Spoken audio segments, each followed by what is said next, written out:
Ladies and gentlemen, welcome back. Today we're putting Breath of the Wild runes in Minecraft. 2 runes, to be specific, Cryonis and Magnesis. These took a ton of work to create, and I'm really proud of how they turned out, so stick around to see the final result. In part 1, we added bullet time in the paraglider. Oh, it looks so good, just look at this! In part 2, we added elemental arrows. Bomb arrows, fire arrows, shock arrows, ice arrows, ancient arrows, all that jazz. We also added the champion abilities. Mipha's Grace, which was a pain. Revali's Gale, which looks awesome. Daruk's Protection, which was trivial. And Urbosa's Fury, which speaks for itself. Today, I'm going to tell you a little story I've titled, I Added Frickin' Runes to Minecraft. This story begins 21 years ago, when I was born. Long story short, 21 years passed, and I began working on runes. Runes are different from the other things we've added so far. They're very much direction and line of sight based. They're triggered by clicking a single button, not by jumping, crouching, attacking, or drawing back your bow. This all led me to the conclusion that I'll need to use a carrot on a stick as the trigger for the runes, as the Sheikah Slate.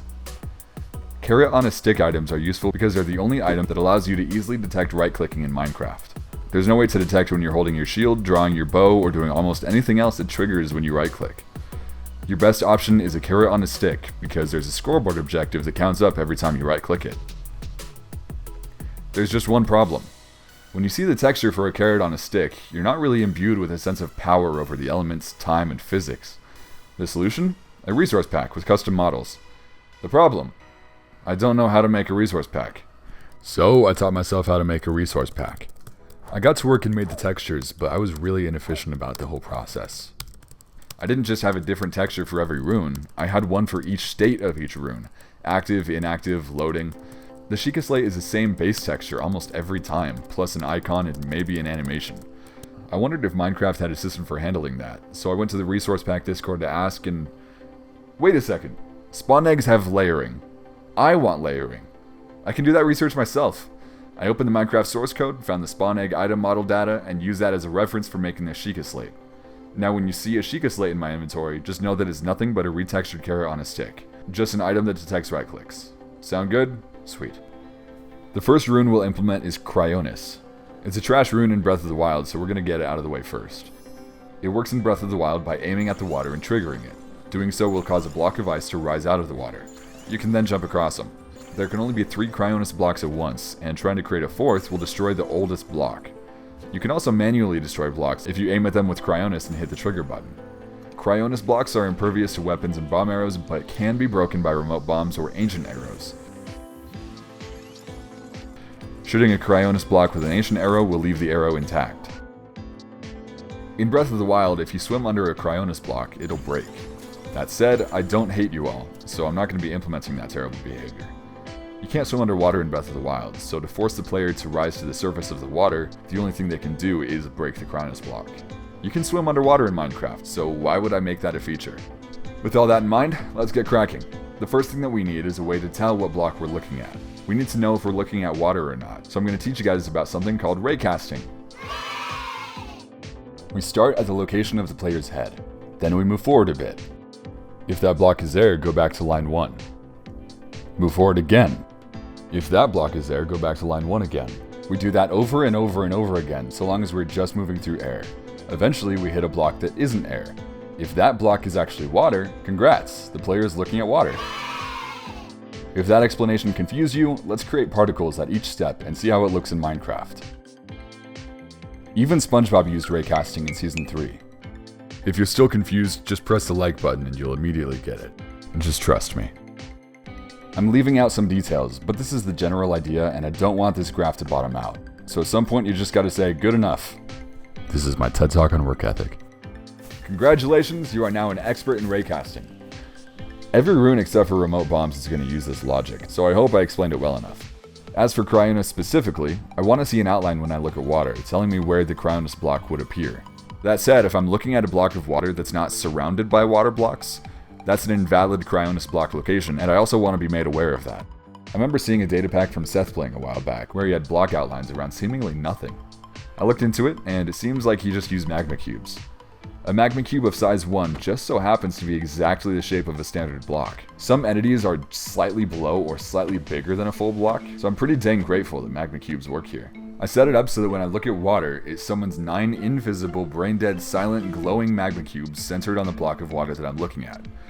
If you put glowing entities on a team and set the team's color, the glow will match their team's color. If any of the 8 surrounding blocks is not water, I'll change the team's color to red to signify that it's an invalid location. Otherwise, I'll set it to aqua colored. Then, if the player right-clicks, I'll create 9 falling block entities that look like ice blocks, with motion upwards, no gravity, and 1.5 seconds of life before despawning. Every tick that those are present, I'll set the block at their location to be ice. Right. There's some weird behavior when you try to have a falling block entity and an actual block of the same type share the same space. To put it simply, it doesn't work, not for this. So instead of using ice falling blocks, I'll use frosted ice falling blocks. It'll look slightly different, but hey, good enough. That's the logic for creating Cryonis blocks. As for removing them, we're actually able to use similar logic. When the player right-clicks, we'll raycast to check if they're looking at an ice block. If they're looking at an ice block, we'll make sure it's a Cryonis ice block. If it is, then we break the Cryonis block. So that technically works, but there's something missing. In Breath of the Wild, when you start Cryonis, all the Cryonis blocks are highlighted, and the one that you look at turns red to show that you can break it. Adding this would give some nice polish to the Datapack, even if it's technically unnecessary. Remember, there are 2 colors that could be needed at one time. We use teams to control the color of the magma cube outline, but one team can only have 1 color, so we'll need 2 teams for this. We'll have one team that contains the magma cubes of each Cryonis block that isn't being looked at, then we'll have another team for the magma cubes of the Cryonis block that is being looked at. Basically, we control the color of the outline by shifting magma cubes from one team to the other. Look at that. Isn't that gorgeous? As for Ancient Arrows breaking Cryonis blocks, I already have code that runs when an Ancient Arrow hits a block. So I can just add some code to it that checks whether or not it's a Cryonis block, and say, if it is a Cryonis block, break the Cryonis block and drop an Ancient Arrow item on the ground. And with that, Cryonis is actually done. Now, I want to take a tiny detour from runes to mention, I was talking to a friend of mine about my progress, and she suggested that I add ancient horse armor. I didn't immediately do that, but it did get me thinking about horses in Breath of the Wild. In Breath of the Wild, if a horse dies, it lays dead on the ground for I swear an hour in its ragdoll state. This game wants you to suffer, to feel pain comparable to the pain that you've allowed to befall your horse. Naturally, I decided to cause Minecraft players similar pain. There's a fancy death time NBT value that controls the death animation of every mob. I figured that if I could lengthen the death animation, I could achieve a similar effect. Unfortunately, I didn't double check the wiki. When an entity dies, this value counts from 0 to 20, taking 20 ticks or a full second to fall over and despawn in a poof of particles. What you'd want to do if you wanted the animation to take extra time is set the value to a negative number so that it takes longer for it to count up and reach 20. I thought it counted downward at first, so I set it to 100. Remember, the horse lays dead on the ground and only despawns when this timer hits 20. If you count upward from 100, I ask you, when do you reach 20? The answer is simple. Never.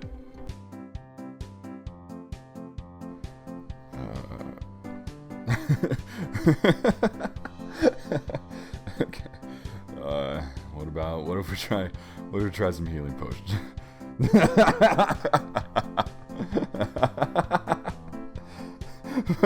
Bro.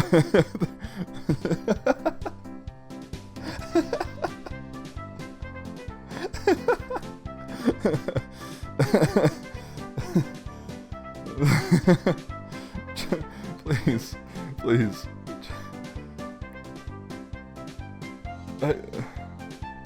There's nothing I can do about this. All right, maybe if we relog, maybe if we log out, log back in, maybe it'll be fine.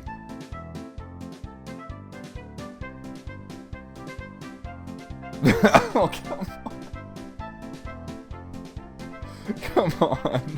come on, man. Well, might as well get started on Magnesis. In Breath of the Wild, you can aim at a metal object and trigger the rune to move the metal object around yourself. I'd like for this to work on metal entities like iron golems or minecarts, but we'll worry about actually selecting something metal in a second. First, let's talk about what the functionality of Magnesis itself would look like. In Breath of the Wild, you pretty much have 3D control over whatever object you've selected. You can move it up, down, left, right, forward, and backward.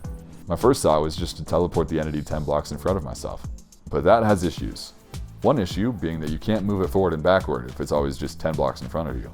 The other issue being that teleportation doesn't check for block collisions. So if you look at a wall, the entity that you're controlling might just pass through it. And if you look downward at the floor, it's going to go into the floor and suffocate. There's no collision check happening, so for this to work, I need to make sure that when I teleport the entity to its next location, that location isn't behind a block. Alright, let's figure out how to implement that. Okay. Sounds good. Alright, and forget that! Dude, look. That's hard enough to implement with actual code. There's no way I'll be able to implement that in this datapack using vanilla commands while keeping all the other features in this datapack and keeping this number low. What is this number? It's complicated, but it shows the speed at which the datapack runs. If it's above 20, you're fine. Above that though, and the entire game will run more slowly, the same way that it would if you had too much redstone or too many mobs in your spawn chunks. Basically, more commands equals bigger number, and bigger number equals bad. But we still need to prevent Magnesis from pushing entities through blocks.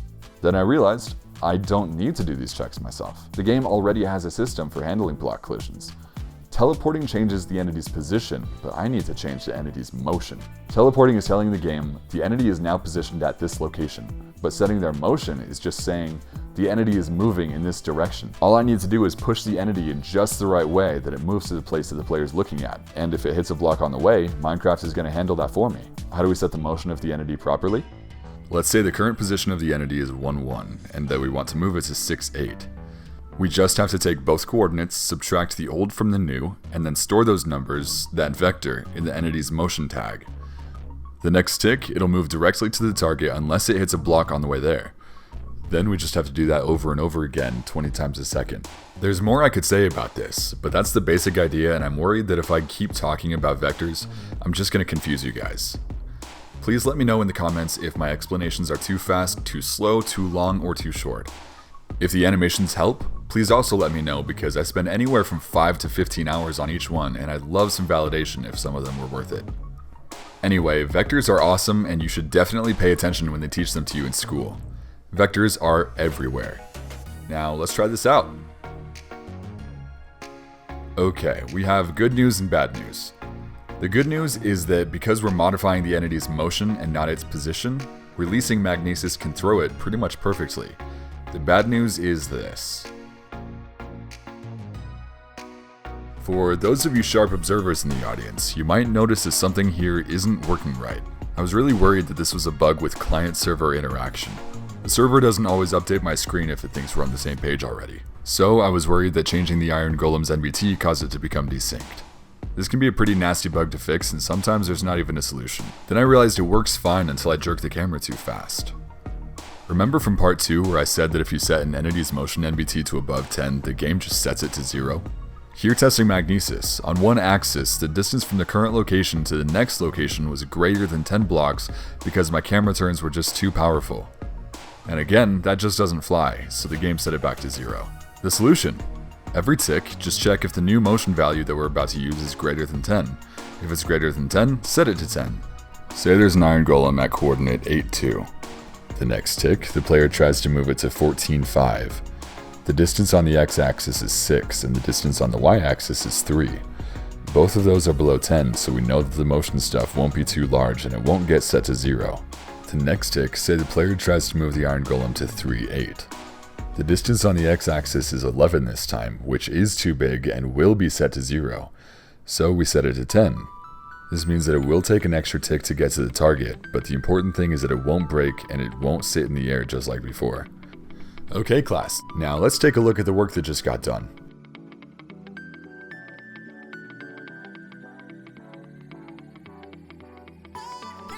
Nice, it is functional. That said, it doesn't always look great. It's changing direction halfway through its transition without me ever moving my camera. That's because the direction of a vector is dependent on the relative sizes of each of its components. Let's slow that down a bit. What the crap did I just say? Let's take a line at 45 degrees. One of the reasons we know that this is a 45-degree angle is that the x and y components are the same length. No matter what line you have, if the x and y components are the same length, you will have a 45-degree angle. If the X and Y components are not the same length, you will have a different angle. This is what I mean when I say the relative sizes of each of its components. The direction depends on how long each of the components are in relation to each other. This means that when I shorten one component because it's above 10, the overall direction changes. The solution to this is to scale each component by the same factor every time. If one component is 4 and the other is 20, I need to change the 20 to a 10. This means that I cut it in half, so I need to cut the other component in half as well. Implementing this logic, this is our result.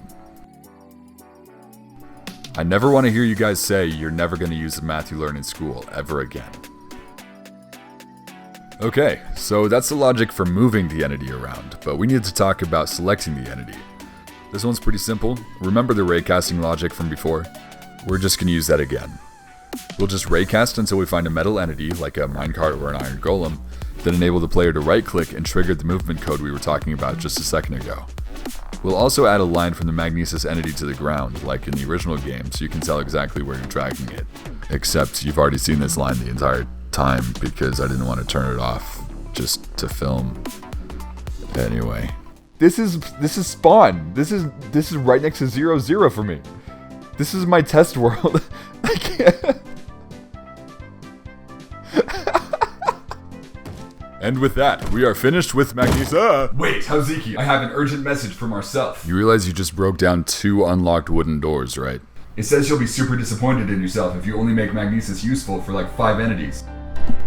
It would seem I have a point. It's settled. I'll make it work with metal blocks as well. No. How? Oh my. Alright, so how are we going to make it work with falling blocks?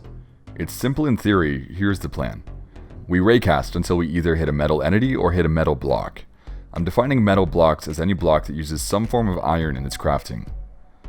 If the raycast hits a metal block, I want that block to be outlined to tell the player it's an eligible block for Magnesis, the same way we outline eligible entities. Then, if they right-click the block, I want to summon a falling block of the same type as the block that was selected, delete the block that was there, then let the player move the falling block around as they would any other metal entity. Step 1. Raycast to metal block. This one's pretty easy. We've been talking about raycasting this whole video pretty much, so moving on. Step 2. Outline the block when it's being looked at. These outlines that you see use the glowing 1B tag. This item is an example. I set the tag to 1, it glows. I set the tag to 0, it doesn't glow. Your first thought might be to use the glowing potion effect, but that only works on living entities. You can't use it on stuff like items, minecarts, or falling block entities. You can use the glowing NBT tag, so we're going to use that instead. For right now, when the player looks at a metal block, I'm going to hardcode it so that it creates a glowing falling block entity that looks like an iron block.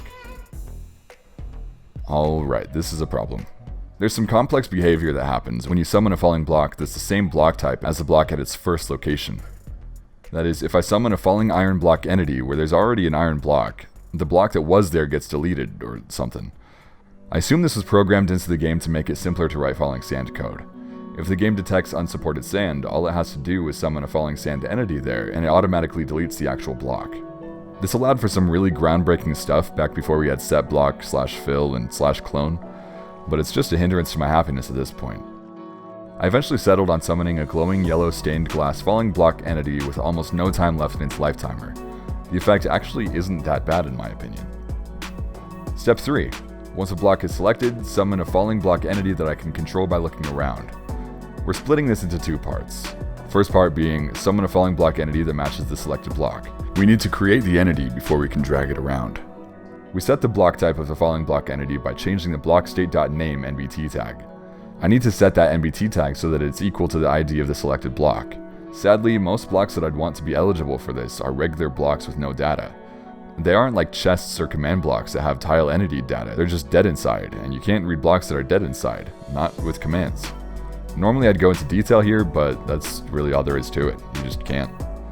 Instead, I could do that manually, meaning I could say, if the selected block was an iron block, summon a falling iron block entity. If it was a piston, summon a piston falling block entity, and so on. The problem with this is that it's horrible in every way. It's like a million different commands all doing the same thing, and if I ever want to add new metal blocks, like copper, I need to change code in multiple places. That's horrible. Luckily, there is a third option similar to the first. The /loot command is a command that gives you a lot of options when dealing with loot tables. You could say something like, generate a dungeon chest, but put the loot in a shulker box at this location. Or give this player one item that you could find randomly generating in an end city. Chests use loot tables, fishing uses loot tables, mob drops use loot tables, and most importantly in this situation, block drops use loot tables. With the /loot command, I can say, summon the item that would have dropped if this block was mined. And not only just mined, but mined with a Silk Touch netherite pickaxe. You can't read the ID of a block that's dead inside, but you can read the ID of an item on the ground. And items on the ground are entities, so they're not dead inside like blocks. Piecing it together, here's the process.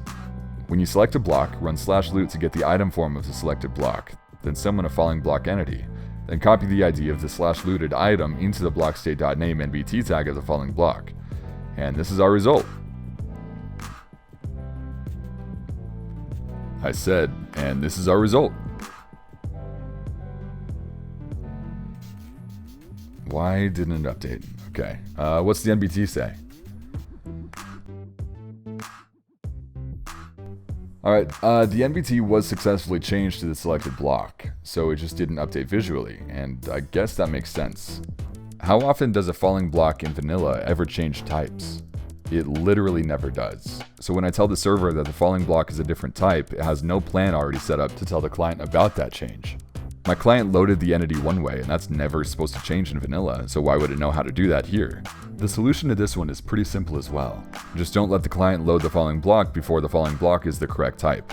This means doing a switch far away from the player, then bringing the falling block back to the correct location. I chose 10,000, 100, 10,000 for the far away location. This is where the switching will take place because I don't expect you guys to wind up near there while using this data pack. Assuming it's always far away from the player won't have it loaded, so it's a safe place to change the block type before bringing it back to where it will be loaded. Let's give this a quick little test. Where'd the entity go? Right, there are no players there, and it's not a spawn chunk, so the server isn't loading it either. So when an entity goes to a place like that, one that isn't loaded by the server, it's removed from short-term storage and these data packs can't touch it anymore. I need to tell the server to always keep that chunk, the one containing the coordinate 10,000, 100, 10,000, loaded. Luckily, the force/load command makes that easy. This command is pretty simple. It lets you add to or remove from a list of chunks that the server should always keep loaded. You don't want to add too many chunks to this because it's going to slow down the server, but adding just one is fine, especially considering how few things are going to be happening inside of it. The one remaining downside to this method is that if you select a metal block, it takes a second to render just because the game is weird sometimes. But that's a downside I'm happy to live with, considering how much we overcame just to get here. Ladies and gentlemen, what happens if I try to use Magnesis in that chunk? Is it A, the block type doesn't update? B, nothing, it works exactly how I want it to? C, summons Herobrine? Or D, Howzieky uploads part 4? You have 10 seconds to write your answer in the comments so that the algorithm sees audience interaction and thinks my videos are good. If your answer was A, congratulations, I'm proud of you. If your answer was anything else, I'm extremely disappointed in you. Alright, let's see if the block type successfully changes.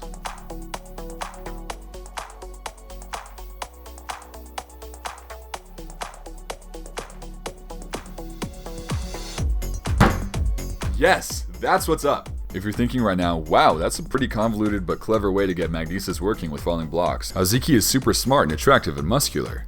I want to be clear that I got the idea for this whole system from someone else. I got stuck and I didn't know what to do, so I asked for help. Luckily, Darkstar634 was able to give me a very helpful, detailed explanation of how he'd do it. Credit to that guy.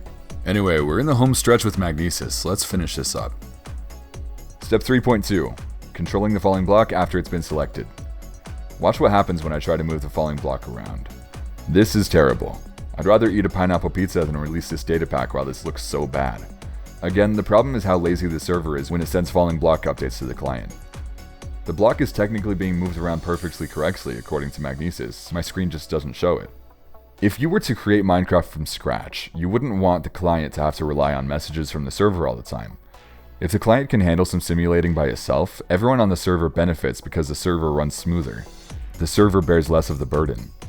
The problem is that the server never sends the amount of falling block updates as this data pack needs it to, meaning that the server tells the client where the falling block is, the client updates my screen, and then the client simulates where it thinks the falling block should go, based on gravity and current movement until the server updates the client again, and that only happens like every half a second.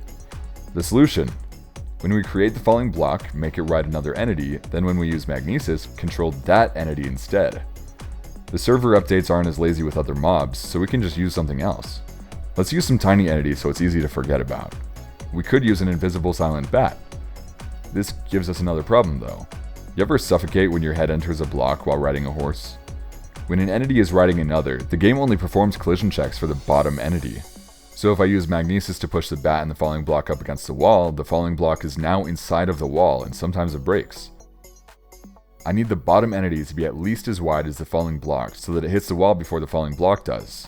Maybe I could use an invisible cow? No, look how tall it is. It's super offset. Cave spiders are shorter, maybe they'd work? No, they're less than a block wide. How about regular spiders? They're pretty short still and they're wider than a block. This one was close, but invisible spiders still have visible eyes. Then it hit me. Turtles. They're super short and they're slightly over a block wide. It couldn't be more perfect. Somebody suggested that I control the distance that the selected entity is from me by reading the selected slot of the player. So when an entity is selected, I temporarily change the player's hotbar to be full of Sheikah slates. Then if they scroll to the first one, the entity will be brought close. If they go to the 9th slot, the entity is sent far out. Now piecing it all together, behold the majesty of Magnesis.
Done. With all of that behind us, I want to take a moment and say, I am the Master Commander! Man, I'm amazing. Except... Man, not even bomb arrows work.